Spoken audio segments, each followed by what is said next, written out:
열왕기상 19장 1절에서 18절 말씀의 제목은 세미한 음성입니다. 여기 이 엘리야는 아주 참 능력 있는 하나님의 종이었습니다.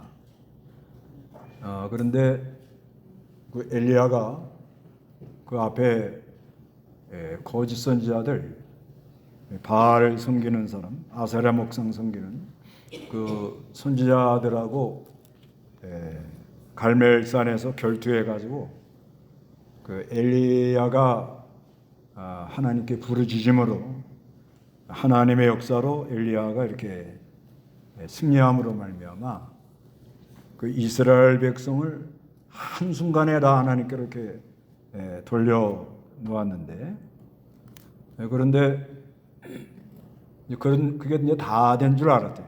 그렇게만 하면 이제 하나님의 일을 잘할 수 있겠구나 이렇게 생각을 했습니다. 그런데 하나님께서 이 이세벨은 그 아방의 부인인데요. 이 여자를 격동을 시켜가지고 엘리야를 죽이겠다는 거예요. 그리고 얼마 전까지 아주 굉장한 역사가 있던 사람이 죽이겠다고 나오니까 노뎀나무 밑에 쓰러져 가지고 죽기를 구하는 그런 모습입니다. 그런데도 하나님이 천사를 보내 가지고 2번씩이나 어루만지면서 떡과 물을 주어서 이 엘리야를 일으켜 세워서, 그러면서 엘리야가 그래요.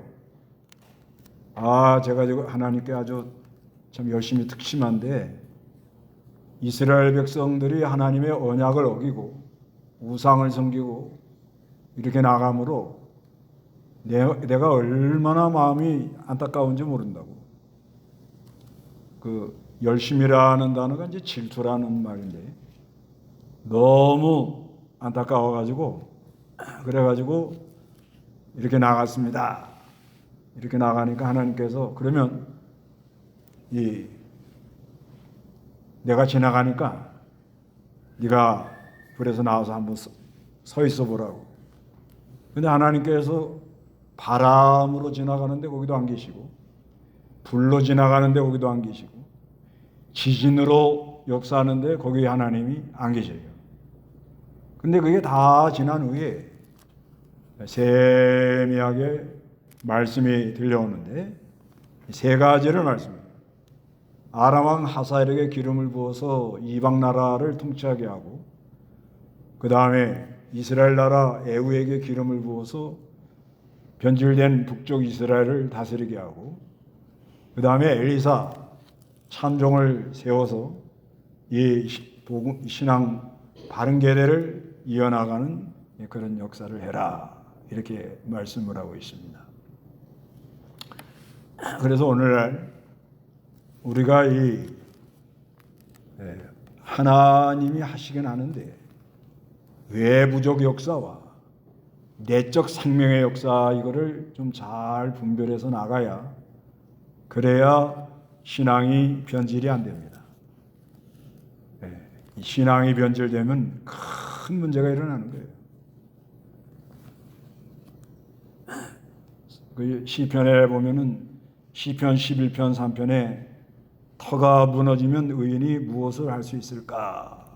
터라는 것은 견고한 건데 진리의 터입니다. 진리의 터. 그 진리의 터가 무너지면 이 의인들, 믿음 지키는 사람들이 어려움이 많고 결국은 전 나라가 다 흔들리고 어려움에 빠지는 그런 어려운 일이 생깁니다. 그렇기 때문에 우리가 이 신앙의 노선을 잘 분별해서 나가야 되겠는데, 먼저는 노뎀나무 밑에 쓰러진 엘리야. 1절 한번 읽어보세요. 아합이 엘리야가 행한 모든 일, 특히 그가 모든 선지자들을 칼로 죽인 일을 이세벨에게 말하니, 이세벨이 전령을 엘리야에게 보내어 말하기를, 만약 내일 이맘때까지 내가 내 한 사람의 목숨밖에 하지 않으면 신들이 내게 벌을 내리고 더 내릴 것이다 라고 하였다. 엘리야가 보고 살펴보고 일어나 자기 목숨을 위해 도망하며 유다에 속한 브엘세바에 이르러 자기 사원을 그곳에 남겨두었다. 예, 이세벨이가 일어났습니다. 엘리야를 죽이겠다는 거예요. 그래 엘리야가 도망간 거예요. 그렇게 하나님의 역사를 일으키던 사람인데도 마귀 역사가 일어나니까 도망갑니다. 그래서 4절에 엘리야는 하룻길을 걸어 광야로 들어가 한 로뎀 나무 아래 앉아 죽기를 청하여 말하기를 여호와시여 이제는 충분합니다. 제 목숨을 거두소서. 제가 제 조상들보다 조금도 나을 것이 없습니다. 그 로뎀 나무 아래 누워 잠이 들었다. 한 천사가 그를 어루만지며 말하기를 일어나 먹으라 하므로 그가 보니 자기 머리맡에 숯불에 구운 빵과 물 한 병이 있기에 그가 먹고 마신 뒤에 다시 누웠다. 여호와의 천사가 다시 돌아와 그를 어루만지며 말하기를 일어나 먹어라. 내가 갈 길이 아직도 많이 남았다 하므로 그가 일어나 먹고 마신 뒤에 이 음식의 힘으로 하나님의 산 호렙산까지 밤낮 40일을 걸어갔다. 이렇게 말씀합니다. 이건 엘리야가 신앙에 잠이 들었다는 거예요. 그러니까 아무리 믿음 좋은 사람도 가다가 신앙에 잠이 들 수가 있다. 이걸 늘 명심하고 살아야 됩니다. 신앙이 잠이 들면 특징이 뭐예요? 죽여주세요. 죽여주세요. 죽었으면 좋겠다. 이런 마음이 들어가는 거예요. 그런데도 우리 하나님은 버리지 않고 천사를 시켜가지고 그거를 또 2번씩이나 어루만지면서 또 일어나 먹어라 그러면서 빵과 물 한 병을 주시는 그런 하나님이시라는 걸 믿어야 되겠습니다. 그래서 이제 하나님의 엘리야를 이제는 동굴에 있는데 그래서 엘리야에게 물어봅니다. 9절 한번 읽어보세요. 그가 거기서 한 동굴에 들어가 밤을 지내는데 여호와의 말씀이 그에게 임하여 말씀하시기를 엘리야야 내가 여기서 무엇을 하고 있느냐 하시니 그가 대답하기를 저는 여호와 만군의 하나님을 위해 참으로 열심히 있었습니다. 이스라엘 자손들이 주님의 언약을 저버리고 주님의 제단들을 허물고 주님의 선지자들을 칼로 죽였습니다. 오직 저만 홀로 남았는데 그들이 제 목숨도 빼앗으려 찾고 있습니다. 라고 하므로 예, 그가 거기서 한 동굴에 들어가 밤을 지냈는데 여호와의 말씀이 그에게 임하여 말씀하시기를 엘리야야 내가 여기서 무엇을 하고 있느냐 하시니 그가 대답하기를 저는 여호와 만군의 하나님을 위하여 참으로 열심히 있습니다. 열심히 있습니다 하는 말이 이게 이제 히브리어로 카나 그래요. 카나. 이거는 질투하다 그런 말이에요. 안타깝다 이거예요. 안타깝다. 아주 안타깝다는 거예요. 뭐가 그렇게 안타까워요? 이스라엘 자손들이 주님의 언약을 뭐요? 버리고 그 다음에 주님의 제단들을 허물고 무상 섬기는 걸 말해요. 그 다음에 주님의 선지자들을 칼로 죽이는 거예요. 그러니까 이 하나님의 언약을 안 믿고 배반하고 나가면 얼마 안 가면 우상 섬기고 우상 섬기면 하나님의 사람들의 말씀이 귀에 안 들려가요. 그러니까 죽이려고 달라드는 거예요. 그리고 오직 저만 홀로 남았는데 그들이 제 목숨도 빼앗으려 찾고 있습니다. 그러니까 안타까워요? 안 안타까워요? 예, 이 하나님 심부름하는 입장에서는 이건 너무 안타까운 거예요. 아무리 뭐 얘기를 해도 말 안 듣고 자기는 아주 그냥 열심히 특심해가지고 그냥 어디 가든지 이 백성을 하나님께로 돌리려고 그러는데 이 백성들이 말을 잘 안 듣는다. 그러니까 이 엘리야의 말투에는 지금 뭐가 문제죠? 예, 문제를 백성에게 돌리는 거예요. 말투가 이게 지금 말투가 문제를 백성에게다가 이렇게 돌려가지고 나는 내 알뜰히 다 했는데 이 백성들은 말을 안 듣는다 이 말이에요. 그래서 이런 말이 나오는 거예요. 그러니까 그렇게 말을 하니까 이제 하나님께서 뭘 하나 보여줍니다. 다 같이 11절 11절에서 12절까지 시작. 여호와께서 말씀하시기를 너는 나아가 산에서 여호와 앞에 서라 하시고 여호와께서 지나가시는데 강하고 크고 강한 바람이 산을 쪼개고 여호와 앞에 바위를 부쉈으나 여호와께서는 바람 속에 계시지 않았으며 바람 뒤에 지진이 왔으나 여호와께서는 지진 속에도 계시지 않았고 지진 뒤에 불이 왔으나 여호와께서는 불 속에도 계시지 않았으며 불 뒤에 세면 소리가 있었다. 이렇게 말씀합니다. 그러니까 왜 하나님이 이거를 보여주느냐? 여호와가 지나가요. 이게 여호와 하나님이 하는 역사라 이 말이에요. 그런데 바람이 막 부는데 산이 막 깨져나가는 거예요. 아주 그냥 산과 같은 거대한 세력들이 깨져나가는 그런 역사가 있고 그 바람이 지난 다음에는 불 그래가지고 뭐 불러 해갖고 막 불 받아라 그러고 막 열안하는 거예요. 그게 지나가고 그 다음에 지진이라는 거는 뭐 들썩들썩하는 거예요. 무슨 뭐 이게 이렇게 신앙 이렇게 이제 일반적으로 무슨 뭐 두 날개 운동이다 그러면 막 저 온 나라가 두 날개 운동이다 하고 들썩들썩합니다.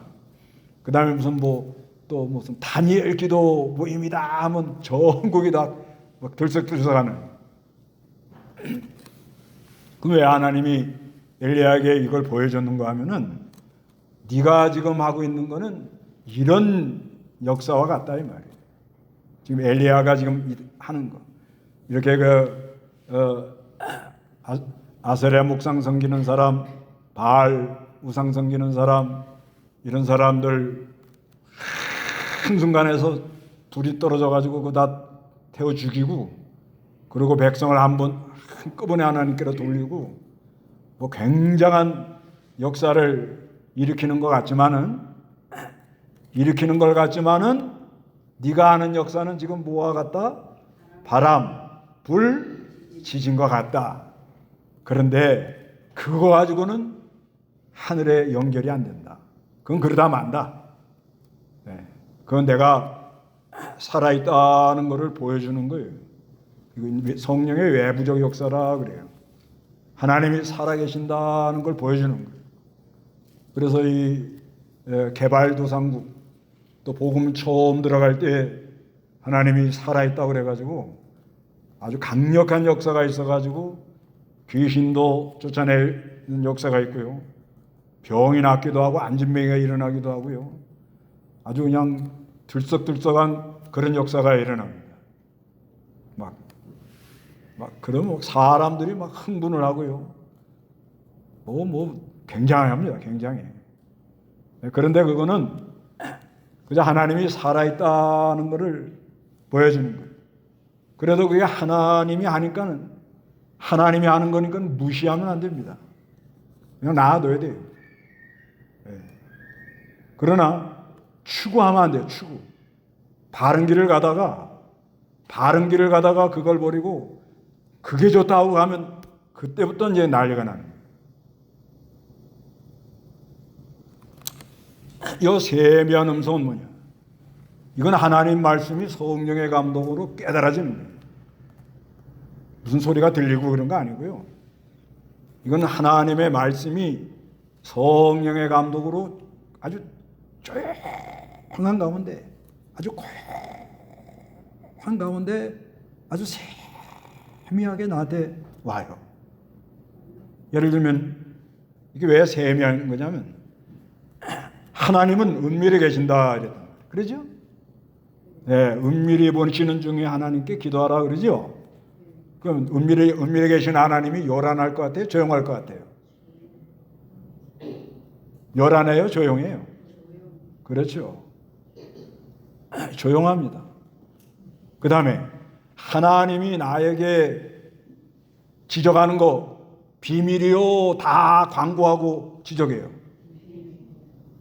저부터 광고해가지고 떠들어가면서 광고하면 강단에 못 써요.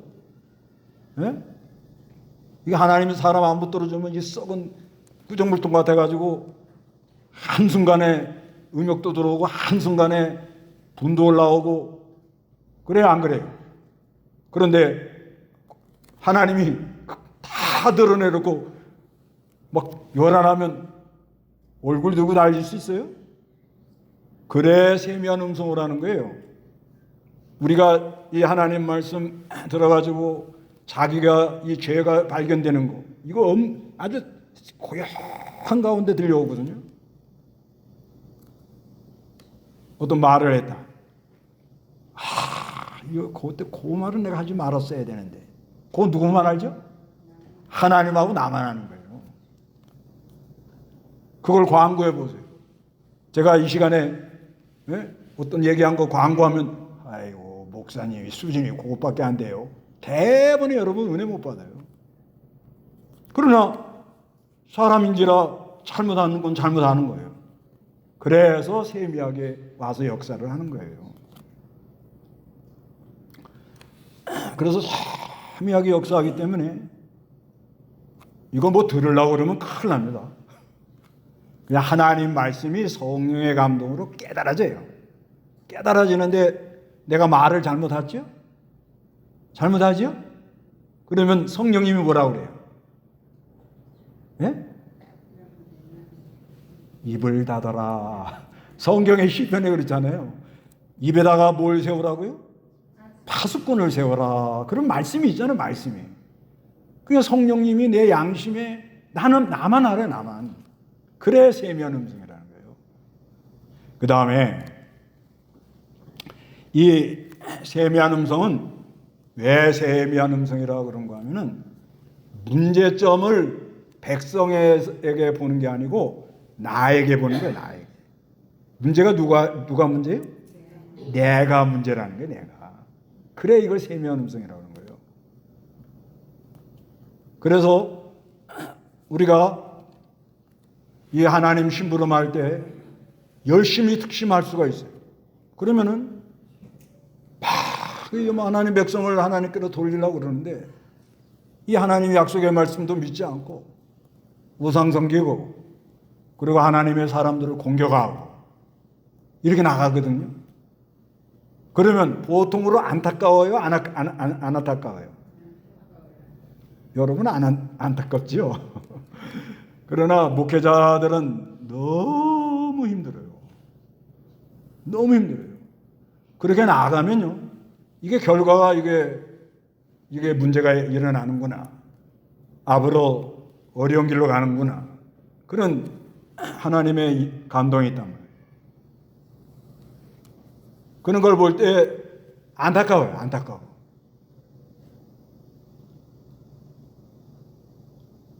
아주 안타깝습니다. 진짜 안타까워요. 이게 사람 있잖아요. 어디서 이게 복과 화가 갈리는 줄 아세요? 말씀 듣는 자세에서 복과 화가 갈라지는 거예요. 이게.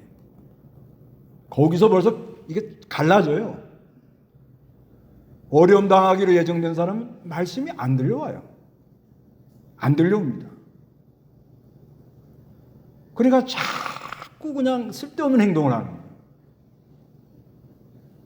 그러면 목회자가 이렇게 다 볼 때 안타까워요? 안 안타까워요?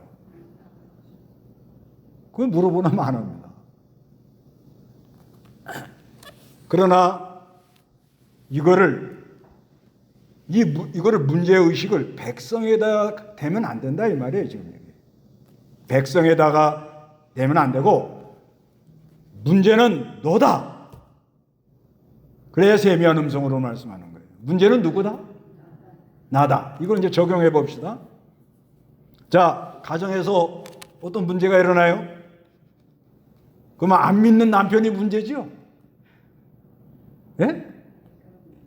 안 믿는 남편이 문제예요. 안 믿는 내 자녀가 문제지요? 바가지 긁는 부인이 문제지요? 문제의식을 어디다 두고 봐요? 다른 사람을 놓고 본단 말입니다. 이게. 나는 열심히 해요. 나는 은혜도 받은 사람이에요. 은혜도 받고 싶어요. 그러니까 뭘 해야 돼요? 불러 하고 구슬해야 되는 거예요. 요란하게. 은혜 받아야 되니까 더 뜨거워져야 되니까 더 열심히 해야 되니까. 하나님은 그게 아니라는 거예요. 그게 아니고 문제의식을 누구한테 보라는 거예요? 목사 너부터 정신 차려. 내가 세미하게 너에게 감동한 거 넌 알지 않나? 너는 내 앞에 회개할 게 있지 않나? 저는 있습니다. 늘 하나님 앞에 문제의식을 나한테 찾는 거예요. 나한테. 이렇게 나아가 이 세미한 음성이 그런 의미가 있어요. 문제의식을 누구에게 찾으라? 나에게 찾아요. 가정에 가서도 마찬가지세요. 가정에 가서도 문제의식을 누구한테 찾으라? 나에게 찾으라 말이에요. 하나님이 나에게 속삭인 말씀이 있지 않나? 있지요? 그런데 이 엘리야 좀 보세요. 13절에 우리 다 같이 한번 읽어봐요. 13절에 다 같이 시작. 엘리야가 듣고서 겉옷으로 자기 얼굴을 감싸고 나아가 동굴 입구에 서니 한 소리가 있어 그에게 말씀하시기를 엘리야야 내가 여기서 무엇을 하고 있느냐 하셨다. 그가 대답하기를 저는 여호와 만군의 하나님을 위하여 참으로 열심히 있습니다. 이스라엘 자손들이 주의 언약을 버리고 주님의 제단을 허물고 주님의 선지자들을 칼로 죽였습니다. 오직 저만 홀로 남았는데 그들이 제 목숨도 빼앗으려고 찾고 있습니다 하니 이렇게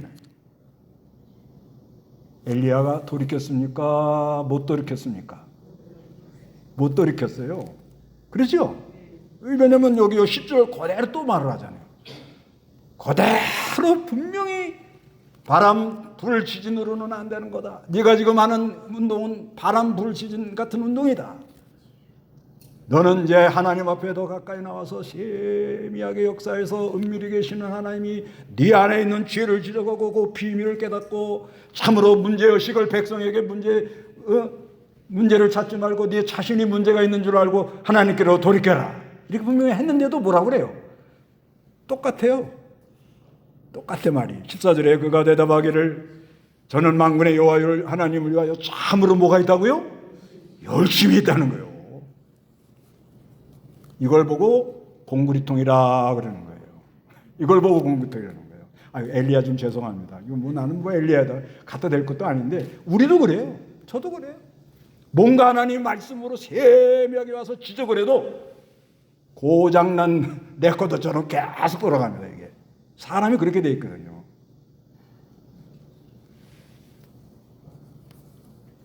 그러니까 이게 참 하나님께 돌이킨다는 게 이게 쉬운 일이 아니에요. 저는 아주 뼈저리게 느낍니다. 어느 것에 이렇게 탁 사로잡히면 그걸 이제 트라우마라 그러죠. 트라우마. 그것이 계속 입만 열면 그 말 나오고 입만 열면 그 말 나오고 안 바꿔요. 안타까운 거 있지. 그러지만 문제의식을 백성에게 삼지 말고 내 자신 속에서 하나님께로 돌아오는 게 중요한데 그래 하나님이 사명을 3가지를 줍니다. 하사엘에게 기름 부어서 아람 나라 왕이 되게 하고 에후에게 기름 부어서 이스라엘 나라 왕이 되게 하고 엘리사에게 기름 부어서 참 사람을 길러라. 이게 세미한 거예요. 백성들이 언약을 어기고 제단 무상 섬기고 하나님의 사람들에게 공격이 되고 그런 거 개의치 말고 너는 네가 받은 사명만 감당하고 가라. 이거예요.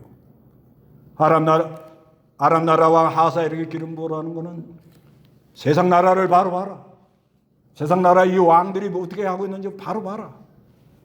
그 다음에 이스라엘 나라 에후에게 기름 부으라는 거는 변질된 사람들의 신앙을 잘 봐라. 변질된 사람. 북쪽 이스라엘 나라는 변질된 신앙이에요. 단과 베델에 금송아지를 섬기고 절기를 다 뜯어고치고 제사장을 아무나 레위 지파를 세워야 되는데 아무나 송아지 한 마리 가져오면 세워주는 그건 변질된 신앙에 가는 사람들의 길을 바로 봐라. 중요한 건 네가 엘리사에게 기름 부어서 참 종을 세우는 게 중요하다. 이게 너의 사명이다. 변질되어 나가더라도 너희는 그렇게 가면 안 된다. 이거 하나님 말씀이에요. 이번에 사경회 했는데 그죠? 좀 코로나가 왔지요. 교단 전체는 침체가 오지요. 예. 그러니까 좀 막 열심히 좀 이렇게 해야겠다 이래가지고 이제 좀 불 좀 뗐어요. 요란하게 했는데 문제는 그동안 이 목사님한테 배운 분들이 그냥 지금 반론이 일어난 거예요. 뭐 여러 가지 얘기가 나왔나. 거기에 대해서는 나는 어떻게 생각하는 거면 외부적 역사 하는 거는 무시하지 말고 추구하지 말아라. 저는 그렇게 얘기하더라고요. 왜냐하면 이거 분명히 여호와께서 지나간다 이랬기 때문에 여호와께서 지나가기 때문에 이건 지나가시니까 하나님이 하는 거예요. 그래서 하나님을 전혀 모르는 개발도상국이나 처음 복음이 들어가는 가정이나 이런 데는 하나님이 어떤 역사를 일으키니까 하나님한테 돌아오는 거예요. 그래서 하지만 추구는 하지 마라.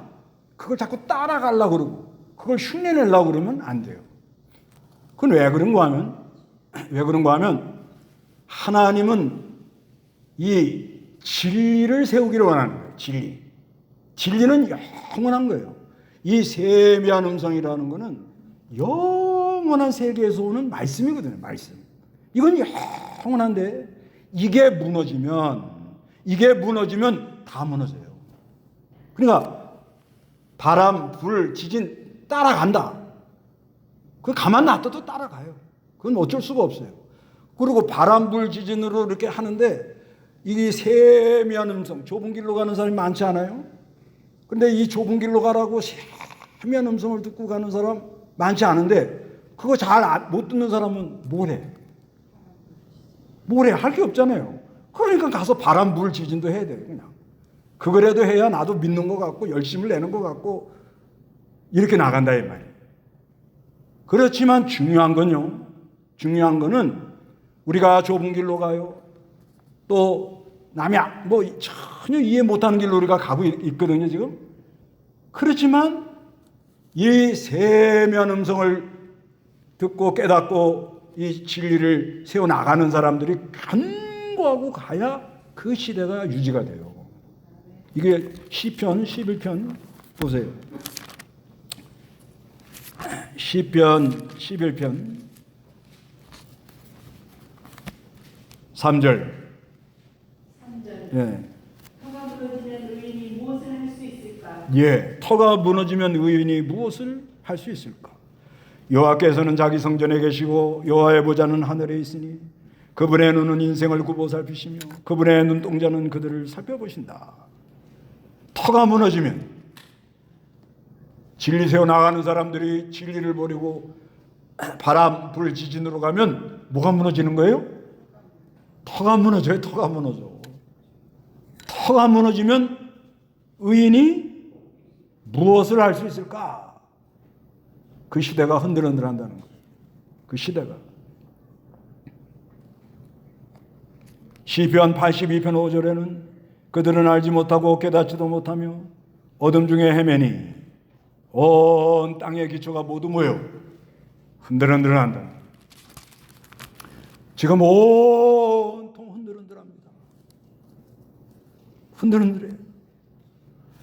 그런 가운데 세미한 음성이라는 건 다른 사람은 그렇게 가도 나에게 주신 사명이 뭐냐? 우리 진영에 주신 사명이 뭐냐? 이 시대에 우리가 할 일이 과연 무엇인가? 이걸 알고 가라 이 말이에요. 이걸. 무시당할 수도 있어요. 욕을 먹을 수도 있어요. 어느 때는 매를 맞을 수도 있어요. 그렇지만은 하나님이 그 시대에 주신 사명이 과연 무엇인가? 여러분, 하나님이 여러분에게 주신 사명은 과연 무엇입니까? 이거를 잘 깨달아서 이 하나님이 주신 세면, 은밀히 찾아오시는 분, 나의 비밀을 폭로하시는 분, 그리고 나에게 사명을 주시는 분. 어떤 문제가 일어날 때 문제의식을 외부에서, 가정에서, 가정 식구들, 백성들에게서 보는 게 아니라 문제의식을 누가 문제요?